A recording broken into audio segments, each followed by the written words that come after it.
What is up, guys? Welcome back. We are not in the shop. We are actually standing in the kitchen, and don't worry, it's not going to be a cooking video.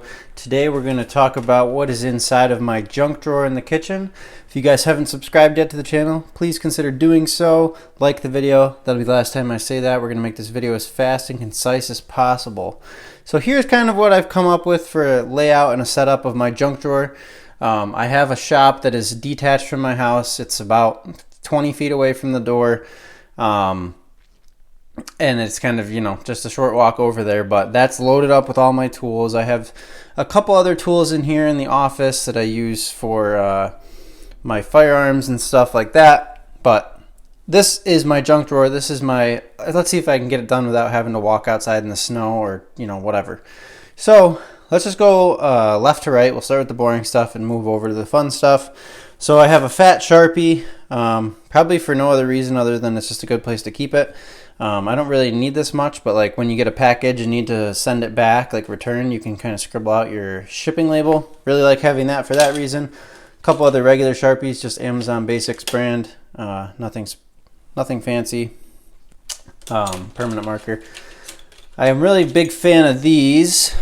Papermate #2 Sharp Writer, just mechanical pencil, but they kind of feel more like a regular pencil. They got a nice eraser on them. Would recommend those. A couple pens just from handouts from companies or whatever. And my favorite kind of pen, if you guys aren't on this train yet, the Pilot G2 07s. They write really well. Nice gel style pen. Highly recommend. Inside here I have a little, I'm going to cover the company, you probably already saw it, but just a little thermostat driver. It's reversible, so you got a Phillips, probably 0 or 00, and then probably 3mm slotted, and it does have a, look at me showing the company, 16mm, 16th of an inch hex on this end. So we use that for different thermostats. Cover that back up. You're already seeing it, but that's okay. So, got little just single-use super glues. I buy these. I think this is the one that I buy at Harbor Freight, and these are actually awesome. This one has been used, and I don't know if you can tell, but that's still squishy, which means that that's still wet in there. And it's got a, I think it's a little bit hardened up in there, but it does have a screw-on reusable top. I don't feel like making a mess with that in case that's going to explode. But then I have another one that's not been used yet. That's it for that little organizer there. Up here I have another chuck for my installation driver. It's more of a Jacobs chuck, 3/8 inch. We'll get to that in a second. And then I have 3 different size sticky notes.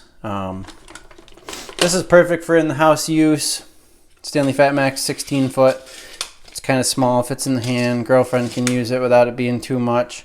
And this is just good for, measuring distance to hang pictures, center pictures on walls. Even just when I'm working on my trim inside the house, this has been handy. Then I can just have one tape that just is inside the house all the time and leave the one out in the shop for when I'm going to make my miter cuts. This organizer, I have one of these Weeha multi-bit screwdrivers. I forget what this is called, and I apologize for that. It does have like a locking collet, so you pull down on this, bit will come out. And then each bit has 2 different sizes on it. It's not my favorite screwdriver. I just really like Weeha handles. But I don't necessarily love removable bit screwdrivers. But for just one inside the house that has a ton of options, it's got all these different bits in there. It really does work well. Different hex bits, different size Phillips. Does have posi drive, which I don't really ever need.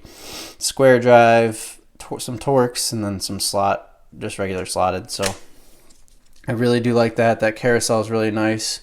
You just squeeze these. Autofocus on this iPhone 13 is just trash. I apologize. Squeeze those little tabs there, and it pops out. So that's pretty neat. Set that to the side.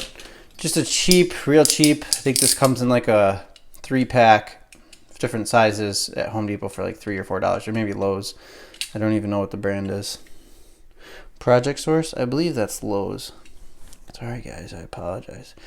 But this is just those snap off Razor blades, I use these for cutting open boxes. You can see I snapped that, but I didn't even snap the whole blade off. I just like this for opening boxes. This one's a little sticky, but it was cheap. Just throw it in here. Don't need anything special. Yeah. Keep a couple of those little, for lack of a better word, keys for unlocking just the standard like hall closets or whatever doesn't actually have a lock on it, like a keyed lock on it. Those push in and unlock. Non-contact voltage detector. This also does temperature, so you can see my hand is 91 degrees if that would focus on the screen there. I have to do something about this autofocus. I don't know what's going on, but you can kind of point it over and you see keep my house around 69 degrees. So that's pretty cool. I like that just for troubleshooting, but that's why I had it, was from a previous job. But you hold this down and it'll do voltage detection. So pretty handy just for quick troubleshooting or shutting off breakers and just making sure that stuff's powered off. So that's what I keep there. I'm not going to pull it out, but just a 10-ounce cheapo anvil hammer. That's from Home Depot. I know that was like $4. Keep a lighter. This is mostly for the girlfriend. I keep it always on the max flame setting, but that's for the girlfriend to light candles. Cheapo scissors. These break apart, so these are kind of nice because you can clean them. You see they're rusty. These used to be kitchen scissors, and then they started getting used for other things, and now they've been delegated to the junk drawer, and they keep the other scissors nice. So that's kind of nice. Cheap, not super cheap, but Tecton 6-inch adjustable wrench. Just if I need to do anything bigger than this, I'll go get real tools out of the shop. But just something handy to grab if I need to tighten something up real quick. It's in here. Pretty handy for that. Just regular zip ties, cable ties in the background. Good for making quick repairs. Zip tying up cables for cable management, whatever.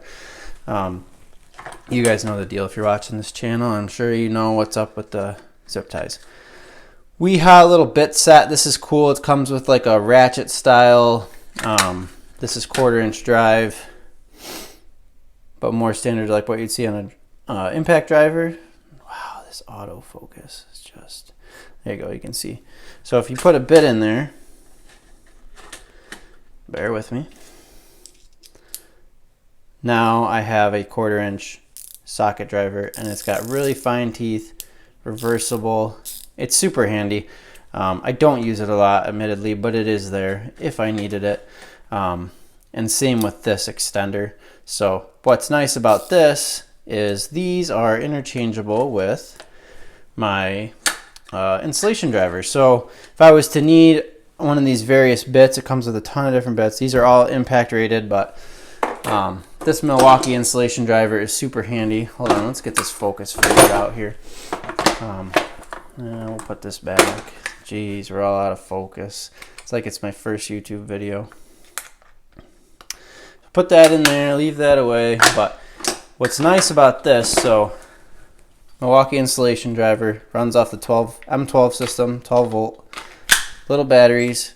Always has a indicator for how much power is left or how much battery capacity is left. I took off the little hip clip that would go on like your belt loop or your belt, just because it was hanging up on the drawer sometimes. But this is super handy, and I spent $230 on this just to have a drill inside the house. So passionate about it, to say the least. But what's cool about this is it has all these removable heads, and I only have 2 in here, but there's 2 other ones. There's one that's meant for like really tight spaces, so it provides like an offset, so this bit would actually be up here so that you can get in really close to an edge or a wall or whatever it might be in a corner. And then there's another head that attaches that actually makes a 90-degree angle, so you could stick it out and have it up like this, and you could sneak it into a really tight area and then screw that way. So that's pretty cool. Just all these removable heads. I know Bosch has something very similar, and I'm sure that theirs is, I won't dare say equally as good, because I think Milwaukee's ruling the tool market right now, but very good. And what's cool about this is without an attachment, you can still use 1/4-inch drive bits, so which is pretty sweet. And I use the Makita XPS bits. Jeez, I don't use a phone that has good autofocus, but I do have the Makita bits, and I would recommend them. So that is that. Insulation driver, it's got a cool little magnetic section there, which is super handy. Watching me struggle here live on YouTube. And then my last tool inside of the junk drawer, which doesn't even look like a junk drawer, just looks like an organized drawer, is this Knipex multiplier. So Knipex, as the people like to say, 1381.8. I bought this with the intention of being able to use it every day at work. It doesn't work that way. I want to love these, but I don't. The handles are too short for my hands, so they feel really long that way, and I just don't like using them much. But it's nice to have needle nose, some kind of grabber, and then you have a 14 and a 12 gauge, which everything inside my house is 14 or 12 gauge. There is some 10 gauge, but I'm not going to be working on 240 volt circuits very regularly that I'm going to need 10 gauge. And if I do, I'll just go get another set of strippers out in the shop, and they have the nice cable cutters. But yeah, so throw those in there. At least gives you options. It's not my favorite tool, but it's a good one to leave in the junk drawer. Tell me what I'm missing. Let me know what your junk drawer looks like, and maybe post like a video reply. I don't even know if you can still do that on YouTube, but anyways, I know I said I wasn't going to say subscribe, but please subscribe. It helps small channels grow. So if you can subscribe and like the videos, that would be awesome. I'll see you guys in the next video. Thanks.